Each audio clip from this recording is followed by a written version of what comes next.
धड़ाम। अनाथालय का मुख्य दरवाजा टूट चुका था। बाहर बिजली चमक रही थी और उसी रोशनी में विक्रम अंदर आता दिखाई दिया। काला सूट, चेहरे पर खतरनाक शांति और पीछे दर्जनों हथियारबंद लोग। रिया डरकर पीछे हट गई। वो आ गया। आरव धीरे धीरे उसके सामने खड़ा हो गया। उसने बंदूक सीधी विक्रम की तरफ तान दी। पूरा माहौल जम चुका था। कुछ सेकंड सिर्फ बारिश की आवाज सुनाई दे रही थी। विक्रम हल्का सा मुस्कुराया। तो आखिरकार हम आमने सामने आ ही गए। आरव की आंखों में आग थी। आज ये खेल खत्म होगा। विक्रम हंस पड़ा। खेल? तुम अभी खेल समझे ही कहां हो। तभी उसने हाथ उठाया और अगले ही पल उसके आदमी पूरे अनाथालय में फैल गए। रिया घबरा गई। आरव, ये लोग हमें मार देंगे। लेकिन आरव अब पीछे हटने वाला नहीं था। उसने धीरे से कहा, आज नहीं। आज कोई मरेगा तो सिर्फ विक्रम। तभी थाई पहली गोली चली। पूरा अनाथालय गोलियों से गूंज उठा। कांच टूटने लगे, दीवारों में गोलियां धंसने लगी। कबीर तुरंत बच्चों को लेकर पीछे भागा। वो दिल से सोचता था। इतना कहकर उसने गोली चला दी। ठाएं! गोली आरव के कंधे को छूते हुए निकल गई। आरव दर्द से पीछे गिर पड़ा। रिया चीख उठी, आरव! लेकिन अगले ही पल आरव ने भी गोली चला दी। ठाएं! इस बार विक्रम के हाथ से खून निकल पड़ा। पहली बार उसके चेहरे की मुस्कान गायब हुई। पूरा हॉल शांत हो गया। उसके आदमी हैरानी से उसे देखने लगे, क्योंकि शायद पहली बार किसी ने विक्रम को घायल किया था। विक्रम ने धीरे धीरे अपने हाथ का खून देखा, फिर आरव की तरफ देखा और मुस्कुराया। लेकिन इस बार उस मुस्कान में गुस्सा था। अब तुम सच में मरोगे। तभी अचानक अनाथालय के पीछे जोरदार धमाका हुआ। धड़ाम! पूरा फर्श हिल गया। कबीर चिल्लाया, बम! और अगले ही पल पूरे अनाथालय में आग फैलने लगी। धड़ाम! पूरा अनाथालय विस्फोट से कांप उठा। दीवारों में दरारें पड़ गईं। चारों तरफ आग फैलने लगी। रिया डर से चीख उठी, आग लग गई! बच्चे रोने लगे। धुआं तेजी से पूरे हॉल में भर रहा था। कबीर घबराकर चिल्लाया, हमें यहां से निकलना होगा। लेकिन विक्रम अब भी वहीं खड़ा था। उसकी आंखें सिर्फ आरव पर थीं, जैसे बाकी दुनिया उसके लिए मायने ही नहीं रखती। आरव दर्द से अपना घायल कंधा पकड़कर उठा। उसकी सांसें तेज चल रही थीं, लेकिन उसने सबसे पहले रिया और बच्चों की तरफ देखा। तभी छत का जलता हुआ हिस्सा नीचे गिरा। धड़ाम! आग और फैल गई। एक बच्चा वहीं फंस गया। बचाओ! रिया उसकी तरफ भागी, लेकिन रास्ते में आग की दीवार खड़ी हो चुकी थी। विक्रम ने ठंडी आवाज में कहा, छोड़ दो उन्हें। रिया चीख पड़ी, वो बच्चे हैं। लेकिन विक्रम के चेहरे पर कोई भाव नहीं था। कमजोर लोग हमेशा जल जाते हैं। ये सुनते ही आरव की आंखों में गुस्सा फट पड़ा। उसने विक्रम का कॉलर पकड़ लिया। तू इंसान नहीं है। विक्रम ने उसकी पकड़ हटाई और धीमी आवाज में बोला, इंसान बनकर इस दुनिया में जिंदा नहीं रहा जाता। तभी पीछे से एक और धमाका हुआ। अब पूरा अनाथालय आग में घिर चुका था। कबीर चिल्लाया, आरव, छत गिरने वाली है। लेकिन आरव ने जवाब नहीं दिया। वो सीधे आग के बीच भागा, उस बच्चे को बचाने। रिया की आंखें फैल गईं। वो मर जाएगा। आग बहुत तेज थी। धुआं सांस लेना मुश्किल कर रहा था। लेकिन आरव रुका नहीं। वो जलती लकड़ियों के बीच से गुजरा और आखिरकार बच्चे तक पहुंच गया। बच्चा रो रहा था। आरव ने उसे अपनी बाहों में उठाया और वापस भागने लगा। तभी चर्र! ऊपर की जलती हुई छत टूटने लगी। रिया डर से चिल्लाई, आरव! अगले ही पल भारी लकड़ी सीधे आरव के ऊपर गिर गई। धड़ाम! पूरा हॉल शांत हो गया। कबीर के चेहरे का रंग उड़ गया। नहीं। रिया की आंखों में आंसू आ गए। आग लगातार बढ़ रही थी। कुछ सेकंड तक कोई हलचल नहीं हुई। विक्रम भी वहीं खड़ा देख रहा था। फिर अचानक जलती लकड़ियों के बीच से एक हाथ बाहर निकला। आरव।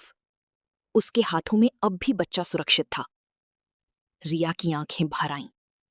पहली बार उसने किसी को अपनी जान जोखिम में डालकर दूसरों को बचाते देखा था। आरव लड़खड़ाते हुए बाहर आया। उसका चेहरा जल चुका था, कंधे से खून बह रहा था, लेकिन उसने बच्ची को सुरक्षित नीचे उतारा। पूरा माहौल शांत हो गया। विक्रम उसे घूर रहा था।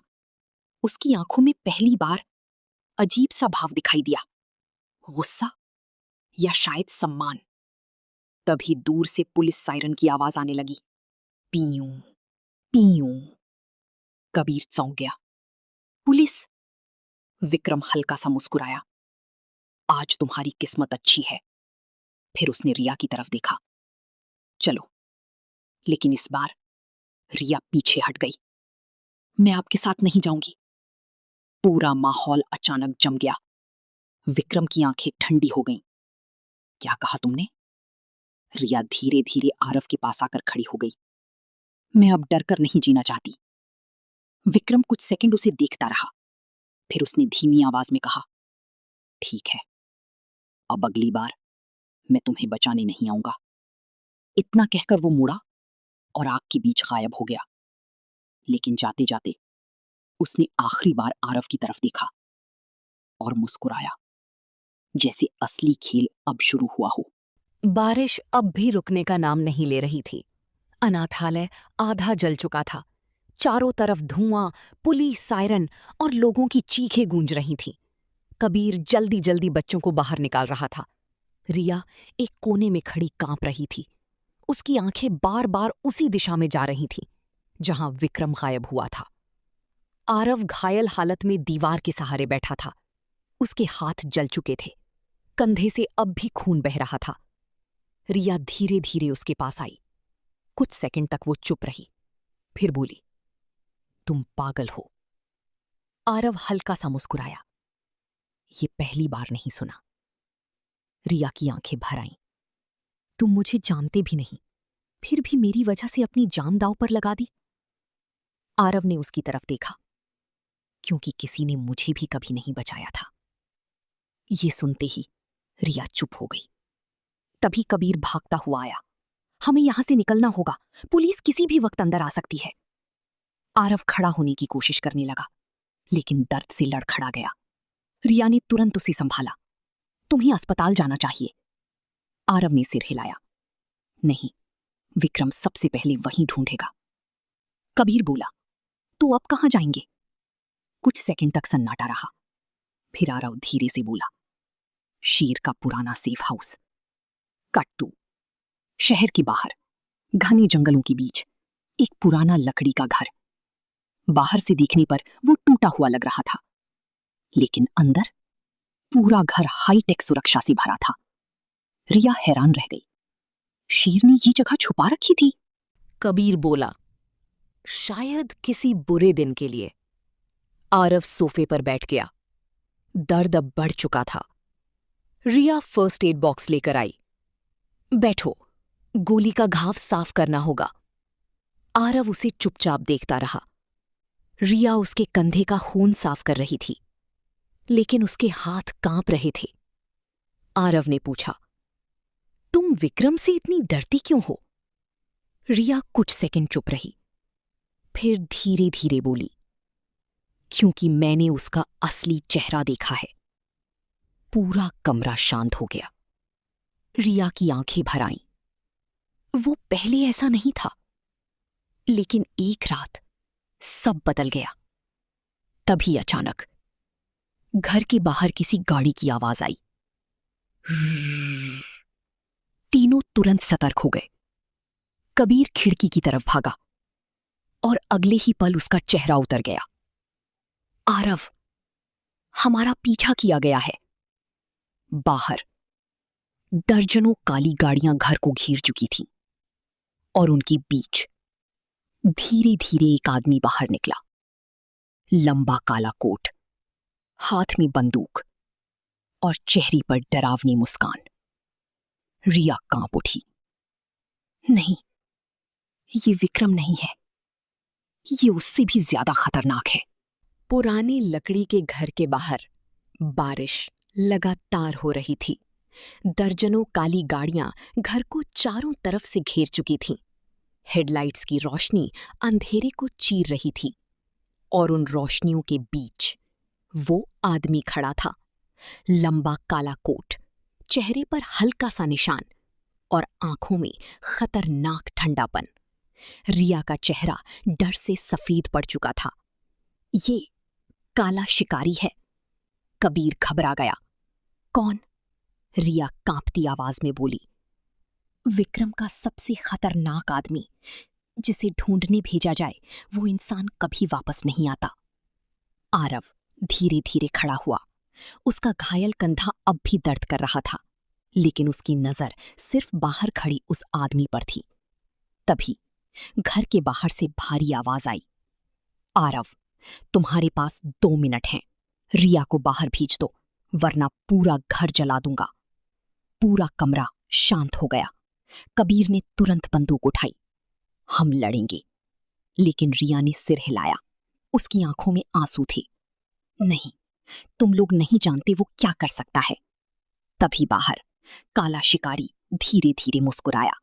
उसने अपनी घड़ी देखी। 1 मिनट 30 सेकंड। फिर उसने अपने आदमी की तरफ देखा।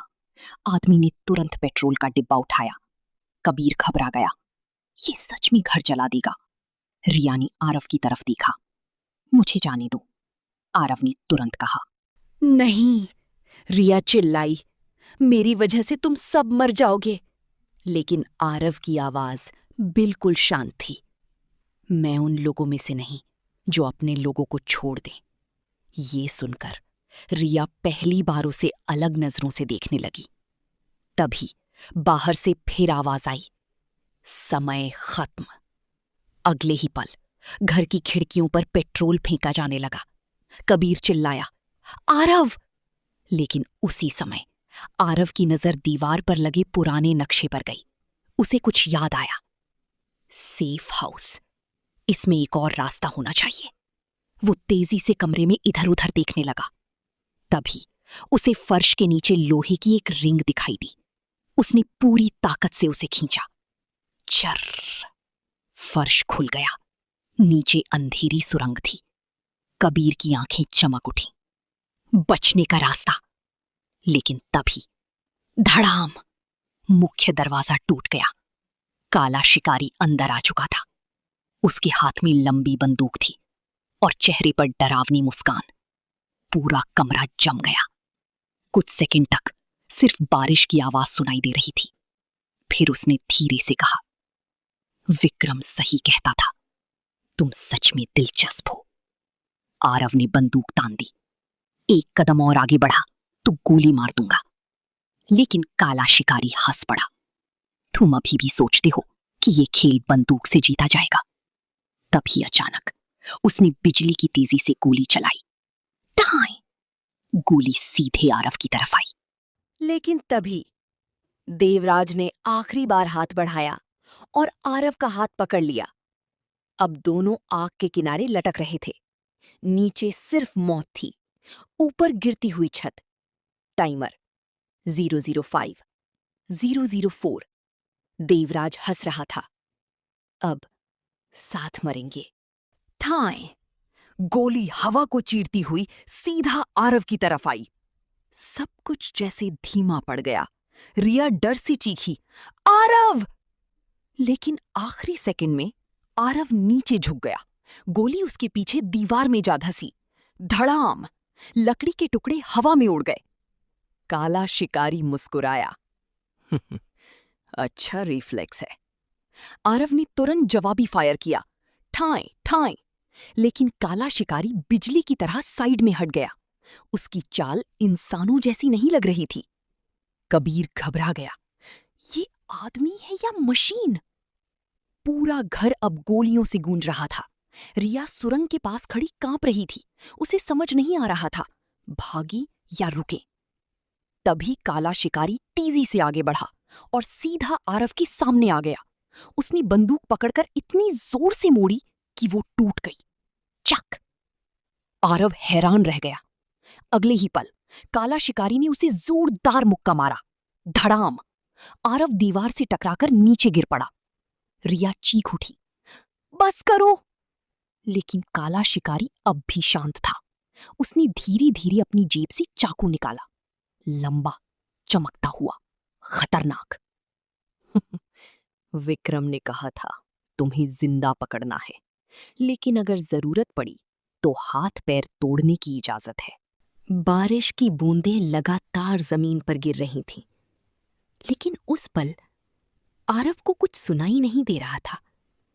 उसके हाथ में वही पुरानी फोटो थी।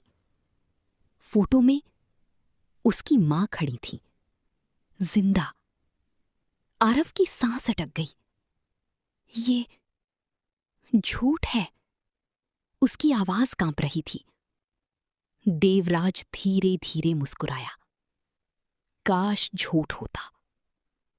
रिया ने हैरानी से फोटो देखी। आंटी?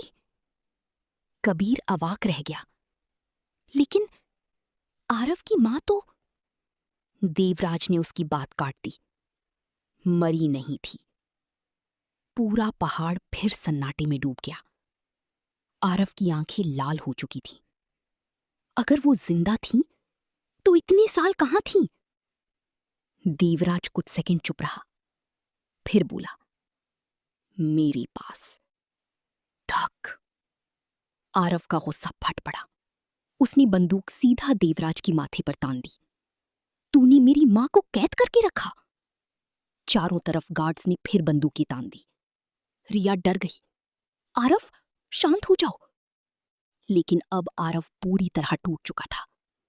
मैंने बचपन अकेले बिताया, हर रात रोया, और वो सब तेरी वजह से था। देवराज फिर भी शांत था।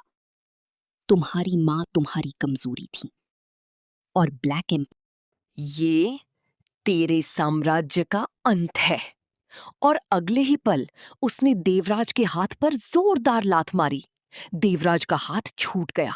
वो नीचे आग में गिरने लगा। उसकी चीख पूरी फैक्ट्री में गूंज उठी।